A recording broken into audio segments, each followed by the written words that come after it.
Hi friends, இந்த மீனை பார்க்கும்போதே தெரிஞ்சிருக்கும் இன்றைக்கி என்ன விலாக்னு. ஆமாங்க, சண்டே விலாக் தான். பார்க்கலாம் வாங்க. இப்போது மீனை க்ளீன் பண்ணிவிட்டு விலாகை கண்டினியூ பண்ணலாம். இந்த பையை பார்க்கும்போதே தெரிஞ்சிருக்கும். ஆமாங்க, கண்டிப்பாக ஷாப்பிங் தான் போகிறோம். இப்போ நம்ம எதுக்காக போகிறோன்னா, எங்கள் ஊரில் சண்டே சந்தைங்க, அதுக்காக தான் போயிட்டுருக்கோம். எங்கள் ஊர்லேருந்து கூட்ரோடு வந்தால் தான் பஸ்ஸு. அதுக்காக நாங்கள் ஊர்லேருந்து 1.5 கிலோமீட்டர் நடந்து தாங்க கூட்ரோட்டுக்கு வரணும். இப்படி நடந்து போகும்போது இந்த பூவுடைய பழத்தை பார்த்தா நான் சாப்பிடாத வரமாட்டேங்க. இந்த பழத்தை நீங்கள் சாப்பிட்ருக்கீங்களான்னு கண்டிப்பாக கமெண்ட்டில் சொல்லுங்கள். அப்படியே வாங்க நாங்கள் கூட்ரோடுக்கு நடந்து போகலாம். எங்கள் ஊருக்கு வரும்போது 2 பக்கமும் இப்படி தாங்க பச்சை பசேல்னு சூப்பராக இருக்கும். எங்கள் ஊர் கூட்ரோட்டில் இருக்க விநாயகர், இவருக்கு ஒரு வணக்கத்தை சொல்லிவிட்டு பஸ்ஸுக்காக வெயிட் பண்ணிகிட்ருந்தேங்க. பஸ்ஸுக்காக நாங்கள் பிஃபோராக 20 மினிட்ஸ் முன்னாடியே வெயிட் பண்ணியிருந்தோம். ஆனால் எங்கள் ஊரில் இந்த டவுன் பஸ் நிற்கவே இல்லைங்க. ரொம்ப கஷ்டமாக போச்சு. பாருங்கள், நான் எவ்வளோ தொலைவில் இருந்து வெயிட் பண்ணிகிட்ருக்கேன்னு. ஆனால் பஸ் நிற்கவே இல்லைங்க. சரின்னு சொல்லிவிட்டு நாங்கள் போய் உட்காந்துட்டோம். மறுபடியும் இன்னொரு டவுன் பஸ் வந்துச்சு. அதுக்காகவும் எழுந்து நின்றுட்டுருந்தோம். அந்த பஸ்ஸும் நிற்கலைங்க. இப்போ வர்றது 3வது டவுன் பஸ்ஸுங்க. இதை அவ்வளோ தொலைவில் இருந்தே பார்த்துட்டு எழுந்து நின்றுட்டோம். இந்த பஸ் கண்டிப்பாக நிற்கும். ஏன்னா இதில் இருக்க கண்டக்டர் எங்கள் ஊரில் இருக்கிறவர் தான். இப்போ பஸ் ஏறி நம்ம சந்தைக்கு வந்துட்டோம். ஃபஸ்ட்டு நாங்கள் பூ தாங்க வாங்கினேன். இது தாங்க எங்கள் ஊர் சந்தை.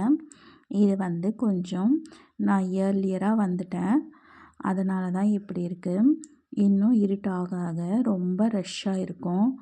இங்கே இருக்க காய்கறிலாம் நம்ம கிராமத்துலேயே பக்கத்துலேயே இருக்காங்க பாருங்கள், அந்த விவசாயிக்கிட்ட இருந்தே நேரடியாக கிடைக்கும்.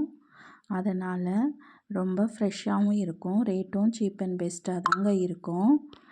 எனக்கு இப்படி வீக்கெண்டில் சந்தையில் காய் வாங்கிறது தான் ரொம்ப பிடிக்கும். ஒரு வாரத்துக்கு தேவையான எல்லாத்தையும் நான் வாங்கிப்பேன்.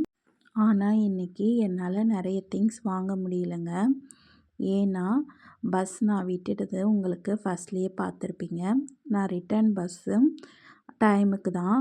அதனால் கண்டிப்பாக அந்த டைமுக்குள்ளே நான் வாங்கி முடிக்கணும். எனக்கு இருந்த டைம் 20 நிமிஷம் தாங்க.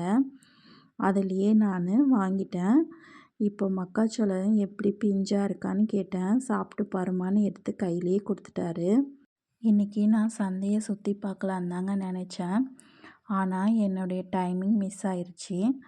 வந்ததுக்கப்புறமா இன்றைக்கி சண்டே, அதனால் கண்டிப்பாக இட்லி மாவு அரைக்கணும்.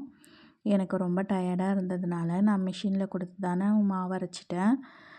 2 நிமிஷத்தில் முடிஞ்சிருச்சு. வாங்க இப்போ சந்தையில் என்னென்ன பொருள் வாங்கிட்டு வந்தேன்னு பார்க்கலாம். 2 மக்காச்சோளம் வாங்கியிருந்தேன். அது 20 ரூபாங்க. இந்த சக்கரவள்ளி கிழங்கு 20 ரூபா தான். 10 ரூபாய்க்கு பச்சை மிளகாய் வாங்கியிருந்தேன். இந்த வெண்டைக்காய் 20 ரூபா அரை கிலோ. வாழைத்தண்டு 10 ரூபாங்க. கீரை 10 ரூபா. இந்த குச்சிக்கிழங்கு 15 ரூபாங்க. தக்காளி 30 ரூபா. கருவேப்பிலை கொத்தமல்லி 10 ரூபா. புதினா 10 ரூபா. பழங்கள் என்ன வாங்கியிருந்தேன்னு பார்த்தீங்கன்னா, இந்த பழங்கள் தாங்க வாங்கியிருந்தேன். இதில் கொய்யாக்காய், சப்போட்டா, வாழைப்பழம் நாட்டுப்பழங்க. இப்போ வாங்க எங்கள் பசங்களுடைய ப்ராக்ரஸ் கார்டு பார்க்கலாம்.